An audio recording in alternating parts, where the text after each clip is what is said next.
In this video, we're going to talk about proportions. Right now, we're just focusing on these three seventh grade standards. As the year progresses, we'll go more in depth with this information, though. So, a proportion. The first thing I want you to think of when I say proportion is two equivalent or equal fractions. A proportion is showing two comparisons that equal out to the same value. So, in other words, if I give you 3 over 5 and 9 over 15, and I want to know, do those in fact form a proportion? One thing you can do is make sure that they both reduce to the same fraction. 3/5 is already reduced. 9/15, let's see, I can divide both of those by 3. And when I divide by 3, I get 3/5. Those are the same. Or think of it this way, to get from 5 to 15, I multiply by 3. 3 times 3, as long as you're doing the same thing on top and bottom, I do get this 9/15. So yes, those are equivalent. Yes, those form a proportion. 7/12 and 14/20. Well, let's see. Let's try the multiplying method. I know that to get from 7 to 14, I multiply by 2. So then I would have to do 12 times 2, but that's not 20. If I reduce 14 over 20, divide them both by 2, I get 7 over 10. Those are not equivalent values. So no, they do not form a proportion. Now, sometimes it's not quite as easy to tell, right?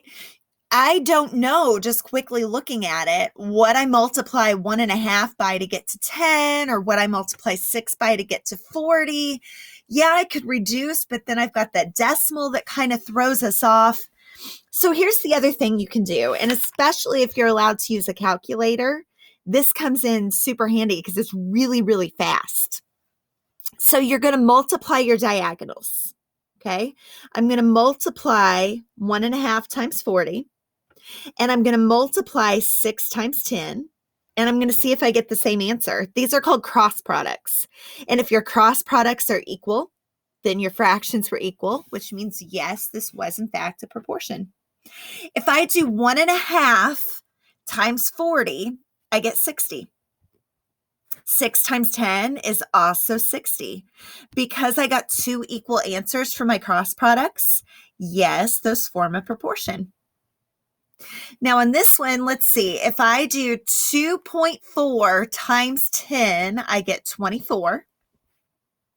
And if I do 6 times 3, I get 18. Those are not equal because my cross products aren't equal. That is not a proportion. To solve a proportion, we need to find the missing part. So you've got 4 parts, right? Because you have 2 fractions. You've got a top and bottom of each. So if you're asked to solve a proportion, one of those 4 parts, those 4 sections, is going to be missing. So option 1, this works well if you know the 2 tops or you know the 2 bottoms. If one number goes into the other without a remainder, then it's pretty simple. Like on this one, I know that I have to do 3 times 4 to get 12. So to keep this equivalent, since I multiplied the top by 4, I would multiply the bottom by 4. It's like getting common denominators before you add or subtract. 8 times 4 is 32. My missing part, my missing value is 32. If you want to check, take your new fraction. So I have 12 over 32. I'm going to reduce it and make sure I really do get 3/8. Let's see, I can divide both of those by 2 and 2 again, or divide them by 4, and I do get 3/8. My missing number, my missing value was 32. Let's see. On this one, I'm going to focus on the bottoms because I know both of the bottoms. To get from 7 to 14, I multiply by 2. Now, I don't want to do 10 times 2 because that's starting with the wrong fraction. So what I need to do is ask myself, what do I take times 2 to get 10? My missing number has to be a 5 because 5 times 2 is 10. If you have 5/7 and 10/14, here's another way you can check. Remember, I showed you the cross products? So multiply and see. 5 times 14 would be 70. 7 times 10 would be 70. Those are equal, so I must have the right value. but it doesn't always go in there all nice and neat. So here's your other option. And this one works really fast too. Like I said, especially if you get to use a calculator earlier when we were doing cross products, it's the same idea. You're going to start with the diagonal where you know both parts. So I'm not going to start with this one because I don't know this part.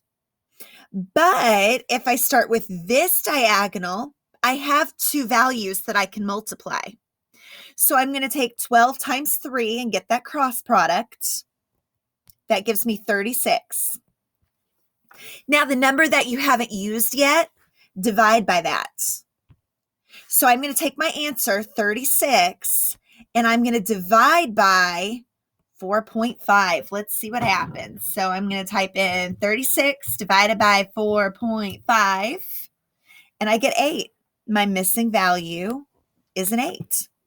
If you check your cross products, 4.5 times 8 will give you 36. So then your two diagonals, the products of them would match. Let's do another one. And in fact, if you want, you could try pausing the video right now. Try this next one, the 1.4 over 7 equals x over 2, and then hit play again and see if your answer matches mine. I'm going to multiply the diagonal where I know both parts. So for this problem, it's this diagonal right here. You want the diagonal where you have two numbers that you can multiply. So I'm going to do 1.4 times 2, and that gives me 2.8. The number that you haven't used yet, the 7, is what you're going to divide by. So take that answer that you just got, 2.8, divide it by 7, and you get 0.4. Your missing value is 0.4. Okay. Next thing you're going to have to do is set up a proportion and use it to solve a word problem. Now, yeah, there's going to be some of these that you can read it and you can tell very quickly that you need to multiply or divide the numbers or whatever. But I'm telling you now, at least for my class, when we get to the quiz, your quiz is going to say write and solve a proportion. And I'm not going to give full credit unless I see the proportion written there. So it's important to remember when you write a proportion, you're going to set it up as two fractions, put an equal in the middle.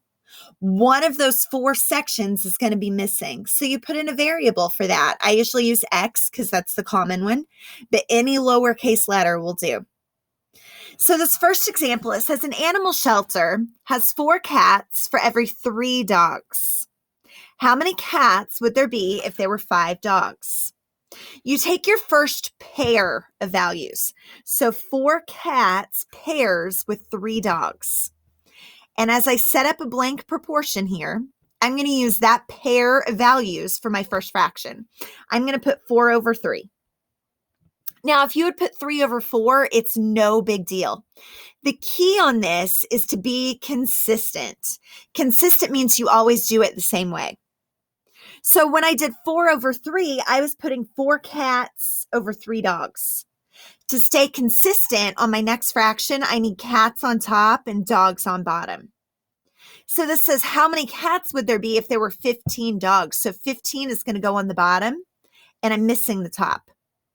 If I had put 3 over 4, there's nothing wrong with that, but I need to remember that 3 over 4 would be dogs on top, cats on bottom. So be consistent. I would need to put dogs on top, cats on bottom on this one. So if I did 3 over 4, I would need to do 15 over X or C or whatever you want to call it. So I can solve this. If you look, I know that 3 times 5 is 15. So then I would need to do 4 times 5 to get my missing value. Or multiply the diagonal where you know both parts. So you can multiply the 4 and the 15 and get 60. And then divide by the other number, which is the 3. Either method, you should find out that there would be 20 cats, which makes sense because there's supposed to be more cats than dogs. But 4 over 3, that means there's never going to be too many more cats than dogs because that was pretty close to equal. 20 is not far off from 15, so my answer is reasonable. Let's do another one of those if I can get my page to turn. Fred travels 64 miles in 2 hours. Well, right away, there's two pieces of information that I can set up in a fraction. So to start my proportion, I always put two blank fractions equal in the middle. Okay, 64 miles in 2 hours. So I'm going to go ahead and do 64 miles in 2 hours. If you would put the 2 on top, it's really not a big deal. You can do 2 hours over 64 miles. The key is just be consistent, right? So the way I have it here on top, it's miles over hours. This one's hours over miles. Later on this year, when we talk about rate of change, slope, things like that, we would want to make sure that we have the miles on top because miles per hour is the way it would be labeled. That's what would make the most sense. But right now, just setting up and solving proportions, it does not matter at all.